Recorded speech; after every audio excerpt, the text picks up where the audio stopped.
मसीह की रावत मिनिस्ट्री में आपका स्वागत है। मिनिस्ट्री को फॉलो करें, कमेंटमेंट करें, शेयर करें ताकि प्रति भोर को आपके पास वचन आए और आप आशीषित हों। आमीन।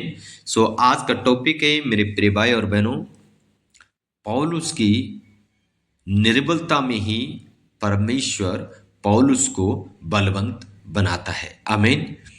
परमेश्वर हमारी निर्बलताओं में भी हमें बलवंत बनाएगा। आमीन। दूसरा कुरिन्थियों उसका 12 अध्याय उसका 1 से लेके 10 तक हम पढ़ने जा रहे हैं। अब यहां पे पौलुस कहता है, यद्यपि घमंड करना मेरे लिए ठीक नहीं तो भी करना पड़ता है, इसलिए मैं प्रभु के दिए हुए दर्शनों और प्रकाशनों की चर्चा करूंगा। पौलुस कहता है, मैं घमंड करूंगा क्योंकि परमेश्वर के दिया हुआ प्रकाशन, परमेश्वर के दिए हुए दर्शन, उनके बीच में मैं घमंड करूंगा क्योंकि परमेश्वर ने मुझे प्रकाशन दिया, किसी मनुष्य ने नहीं।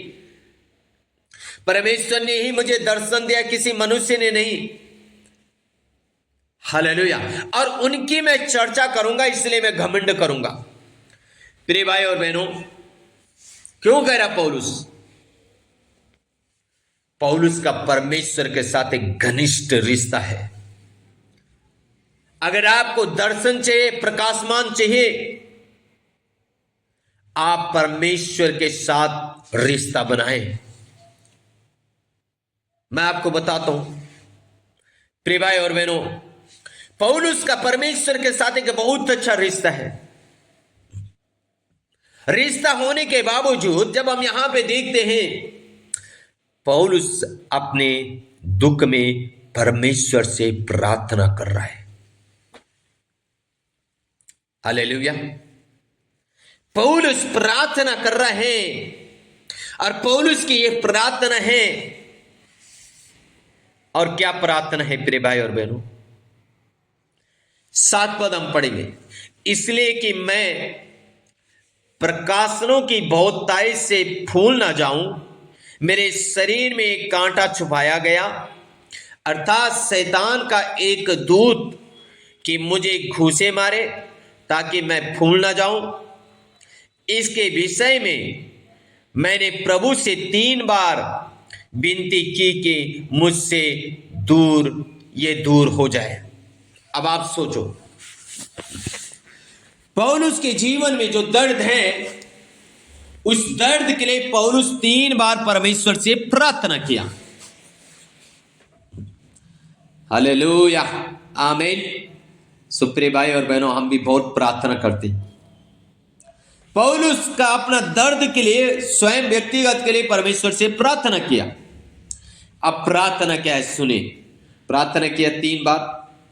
पर उसने मुझसे कहा, मेरा अनुग्रह तेरे लिए बहुत है। हाँ जी, 3 बार प्रार्थना करने के बाद परमेश्वर का उत्तर आ रहा है पौलुस के लिए, मेरा तेरे लिए अनुग्रह काफी है। Hallelujah, hallelujah. रीगलबा उडगलबा शबलबलबा।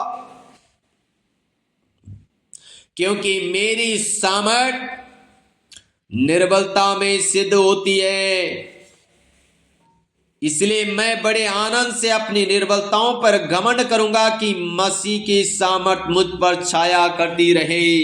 आमीन। पौलुस ने 3 बार प्रार्थना किया। 3 बार प्रार्थना करने से परमेश्वर कहता है, तेरे लिए मेरा अनुग्रह काफी है। अब सोचो, परमेश्वर उसको चंगाई नहीं दे रहा। पौलुस एक ऐसा व्यक्ति है, भाई साहब, लोग उसकी परछाइयों से चंगे होते हैं, लेकिन स्वयं उसका व्यक्तिगत जीवन में भी पीड़ा और दर्द है। प्रिय भाई और बहनों, आज हम सोचते हैं हमारा जीवन में पीड़ा क्यों है, दर्द क्यों है, दुख क्यों है।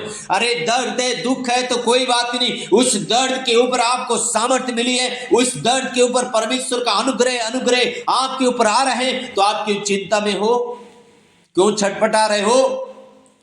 तेरे लिए मेरा अनुग्रह काफी है। अगर तेरे पास सामर्थ्य होती तो मेरी सामर्थ्य की क्या जरूरत है। पौलुस को परमेश्वर कहता है, बेटा तेरे पास सामर्थ्य नहीं है इसीलिए तो मैं तुझे सामर्थ्य दे रहा हूं। ओ तेरे पास अनुग्रह नहीं इसलिए मैं तेरे पर अनुग्रह पे अनुग्रह कर रहा हूं। तू क्यों चिंता करता है।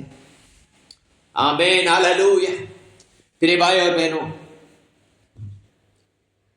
इसलिए पौलुस कहता है मैं मसीह के सामर्थ्य पे भरोसा करूंगा, क्योंकि उसके सामर्थ्य मुझ पे छाया करती है, उसकी सामर्थ्य मुझ पे आती रहती है। जो उसकी सामर्थ्य मुझे खड़ा करती है, उसका सामर्थ्य मुझे बल देती है, उसका सामर्थ्य मेरी अगुवाई करती है, इसलिए मैं घमंड करूंगा, पौलुस कहता है। आमीन। प्रिय भाई और बहनों, पौलुस 3 बार प्रार्थना करने के बाद भी परमेश्वर उसको उत्तर देता है, तेरे लिए मेरा अनुग्रह काफी है। मैं आज आपसे कहना चाहता हूं प्रिय भाई और बहनों, परमेश्वर से अनुग्रह मांगे। परमेश्वर का अनुग्रह काफी है आपके मेरे लिए। शायद हो सकते हैं आप भी पौलुस के जैसे दुख में हो, दर्द में हो, पीड़ा में हो। चिंता ना करें, चिंता ना करें मेरे भाई और बहनों, परमेश्वर का अनुग्रह काफी है। आगे कहता है, इस कारण मैं मसीह के लिए निर्बलताओं में और निंदाओं में और दरिद्रता में और उपद्रव में और संकटों में प्रसन्न हूं। क्या कह रहा, मैं खुश हूं, मैं अपनी निर्बलता में खुश हूं। मेरी निंदा कर रहे लोग लेकिन मैं खुश हूं। मेरे ऊपर दरिद्रता कर रहे लेकिन मैं खुश हूं। मेरे ऊपर उपद्रव कर रहे लेकिन मैं खुश हूं। मैं संकट में भी खुश हूं, क्योंकि जब मैं निर्बल होता हूं तभी बलवंत होता हूं। क्या कहता पौलुस, जब मैं निर्बल होता हूं तभी मैं बलवंत होता हूं। प्रिय भाई और बहनों, जब आपके जीवन में निर्बलता ही नहीं आएगी, आप निर्बल ही नहीं होंगे, तो परमेश्वर के सामर्थ्य को कैसे प्राप्त कर सकते हैं। अगर हम स्वयं कहेंगे मैं सामर्थ्य हूं, मैं सब कुछ हूं, तो फिर हम परमेश्वर को कहां अपना जीवन में प्रवेश करने देंगे, फिर उसके सामर्थ्य को कैसे प्रवेश करने देंगे।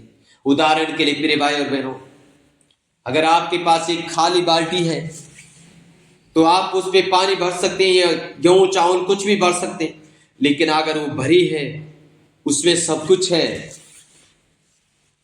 तो फिर उसमें आप दोबारा और कुछ भी नहीं भर सकते, उसमें कुछ नहीं भर सकते हैं। इसलिए मेरे प्रिय भाई और बहनों, जब हम निर्बल होते हैं तभी हम बलवंत होते हैं। इसलिए अपनी निर्बलताओं में परमेश्वर पे घमंड करें, अपनी निर्बलताओं में परमेश्वर पे घमंड करें। इसलिए पौलुस कहता है, जब लोग मेरे पर निंदा करते हैं, उपद्रव करते हैं, मेरे संकटों में, मैं हर परिस्थिति में खुश हूं, क्योंकि मेरा परमेश्वर के सामर्थ्य मुझ में छाया करती है और इसलिए मैं घमंड करता हूं। मेरे भाई और बहनों, आज की सुबह के समय मैं आपसे कहना चाहता हूं, शायद आप भी पौलुस के जैसे पीड़ा में, दुख में, दर्द में होंगे, लेकिन आप निराश न हो। उसकी सामर्थ्य प्राप्त करें, तभी उसकी सामर्थ्य आपके ऊपर आएगी, तभी आप परमेश्वर की महिमा कर पाएंगे, तभी आप आशीषित हो जाएंगे। हे पौलुस, तेरे लिए मेरा अनुग्रह काफी है। उसका अनुग्रह आपके मेरे लिए काफी है। प्रिय भाई और बहनों, आमीन। सो के गॉड ब्लेस यू ऑल। प्रार्थना करेंगे। स्वर्ग में विराजमान पिता, मैं प्रार्थना करता हूं प्रभु, आपका बेटा और बेटियों के लिए प्रभु, मेरी प्रार्थना मेरे स्वामी, अगर कोई भी प्रभु पौलुस के जैसे निर्बल है पिता, ये बीमारी से, ये गरीबी से, ये कर्ज से, श्राप से, किसी भी प्रकार की निर्बलता है प्रभु, आत्मिक हो, शारीरिक हो, मानसिक हो, फिजिकली, फाइनेंशियली, सामाजिक, किसी भी प्रकार की निर्बलता है प्रभु, हम प्रार्थना करते प्रभु अपना अनुग्रह करें और प्रभु अपने बेटे को शक्ति और सामर्थ्य प्रदान करे प्रभु, अपने बेटे को आशीष करे प्रभु, अपने बेटे को खड़ा करे प्रभु इस वचन के द्वारा पिता, ताकि जैसे पौलुस कहता है मैं घमंड करूंगा, हाँ प्रभु तेरे बेटा और बेटी घमंड करने पाए। कि तू सच्चा जिंदा है, तो सच्चा परमेश्वर है। हाँ प्रभु, आप ऐसे चमत्कार करें अपने बेटा और बेटी के जीवन में प्रभु। आप ब्लेस करें प्रभु मेरी प्रार्थना पिता, अपने कृपा का हाथ बढ़ाए प्रभु मेरी ये प्रार्थना पिता। आप आशीष करें प्रभु, आप आशीष करें मेरे स्वामी, अपना आशीष का हाथ बढ़ा लीजिए राजा। तेरी कृपा का हाथ मेरे बेटा और बेटी को ऊपर मांगते पिता, अपना बेटा और बेटी को आशीष करे प्रभु, आशीष करे। जैसे पौलुस को तूने कहा तेरे लिए मेरा अनुग्रह काफी है। हाँ प्रभु, अपना बेटा बेटियों के ऊपर अनुग्रह करे, आशीष करे, यीशु मसीह के नाम से आमीन। सो के गॉड ब्लेस यू।